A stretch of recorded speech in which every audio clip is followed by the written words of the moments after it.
Aujourd'hui, je vous fais une vidéo sur mon 4e stage qui s'est passé en crèche hospitalière. Donc, je vais vous raconter un petit peu tout ça. La première semaine, en fait, c'est un stage un peu mitigé. Les 15 premiers jours ont été un petit peu, enfin pas compliqués, mais difficiles à trouver un petit peu ma place. En plus, c'était un changement de secteur, donc les filles avaient aussi, elles, une adaptation à faire dans le secteur. Donc du coup, elles étaient vraiment dans leur organisation et du coup, moi j'étais, pour me sentir utile, je surveillais beaucoup les enfants. Voilà. Et après, je me suis dit un petit peu, il fallait aussi que je leur montre ce que j'étais capable de faire, que je prenne l'initiative aussi de faire des échanges, etc. Ensuite, en même temps, on a eu la formation FGSU, donc formation aux gestes et soins d'urgence.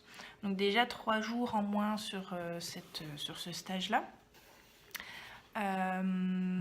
Mais après, on a eu un échange avec les filles du secteur. Et du coup, je pense que ça a débloqué quelque chose et il y a eu beaucoup plus d'échanges.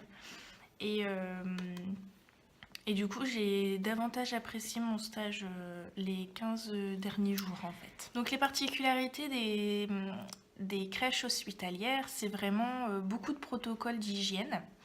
Par exemple, vraiment après chaque enfant, c'est désinfecter la paillasse. Ça va être lavage des mains régulières. Après, on le fait aussi dans les autres crèches. Je dis pas que dans les autres crèches, il n'y a pas de protocole d'hygiène. Mais là, c'est davantage poussé le fait que c'est une crèche hospitalière. Donc il y a ça. Ensuite, la particularité dans cette crèche, c'est qu'il y avait une personne qui fait le langage des signes. Donc c'est quelque chose qui m'intéresse beaucoup et que j'apprends moi d'un petit peu de mon côté.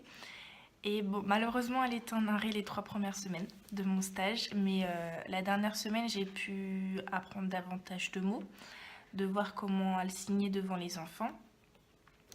Et donc c'était chouette, même si j'aurais préféré avoir 1 mois de langage des signes, mais bon, c'est pas grave, c'est comme ça. Ensuite, la particularité des crèches hospitalières. Après, là, par rapport à l'autre crèche que j'ai faite au mois de juillet, c'est déjà une plus grosse crèche. Donc là, c'est vraiment secteur par secteur. J'ai été dans les secteurs des explorateurs. Donc eux, ils les appellent comme ça, et c'est le secteur des moyens. Après, donc c'est une crèche qui est ouverte de 6h à 22h aussi, et qui accueille les enfants du personnel hospitalier. Alors comment ça se passe dans le secteur des moyens? Donc là en plus c'était changement de secteur. Autant à la crèche du mois de juillet, c'était moyen grand, mais les moyens étaient déjà grands. Donc c'est différent que là, c'était vraiment les petits moyens. Donc il y avait encore des enfants qui ne marchaient pas et des enfants qui marchaient. Donc du coup, c'était intéressant. Le travail n'est pas forcément le même avec des enfants qui marchent et qui ne marchent pas. Il y a beaucoup, dans ce secteur-là, les auxiliaires mettaient en place beaucoup d'activités motricité pour justement favoriser et développer l'envie de commencer à marcher, à se mouvoir, etc.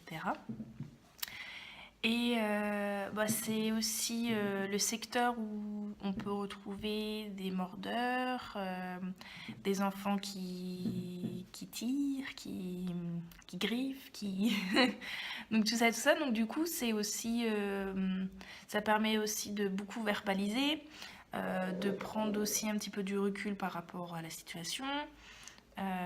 Et aussi de voir comment l'équipe met en place des idées, des choses pour justement aider l'enfant, les enfants mordeurs, les enfants qui griffent, tout ça en fait.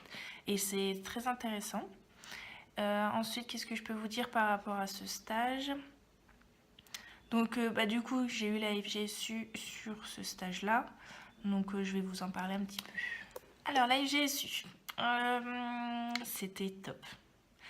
Beaucoup d'appréhension, non, parce qu'on se demandait qu'est-ce qu'on allait voir.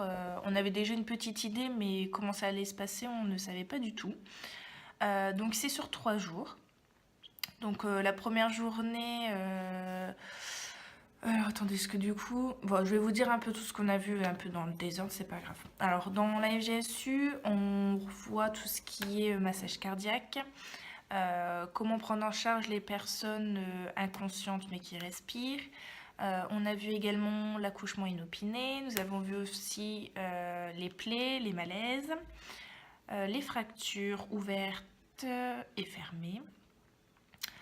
Nous avons vu aussi le retrait du casque lors d'un accident de motard. Voilà, on a fait la visite d'un SAMU, donc c'était hyper intéressant. On a vu du coup comment ça se passait pour les appels. Et on a visité également les véhicules. Donc voilà, c'était trop bien. Donc pour la validation, en fait, c'est dès qu'on parle d'un sujet, les formateurs nous mettent en situation. Donc là, nous, il y avait 2 personnes qui sortaient dans le couloir. Ils mettaient un petit peu une mise en scène avec soit les collègues ou soit avec les mannequins. Et du coup, nous on arrivait et on devait un petit peu voir ce qui se passait et du coup en déduire nos actes. Donc voilà, ah oui, le plus important aussi c'est par rapport à l'appel du SAMU, qu'est-ce qu'il fallait dire, etc. Le truc qu'il ne faut pas du tout oublier de faire. Et puis voilà, j'espère que j'ai rien oublié. Non, je pense pas que j'ai oublié quelque chose. Enfin voilà, c'est vraiment les premiers gestes et soins d'urgence en fait. Beaucoup d'urgence vitale, etc., etc. On a vu aussi la différence entre SAMU et SMUR. En fait, les différents... comment dire, les différentes branches du SAMU en fait. Le SAMU c'est vraiment la grosse partie et après c'est c'est 3 grandes branches qui correspondent au SAMU. Et puis voilà. Enfin, je pense que je vais arrêter là parce que du coup je vais réfléchir et la vidéo va être hyper longue. Donc pareil, si vous avez des questions, surtout n'hésitez pas. Et racontez-moi un petit peu, parce que je sais qu'il y en a qui sont rentrés en formation là en septembre et d'autres en janvier. Donc n'hésitez pas à me mettre des petits commentaires de comment ça se passe vous en formation. Et ça peut être hyper enrichissant. Voilà, à bientôt!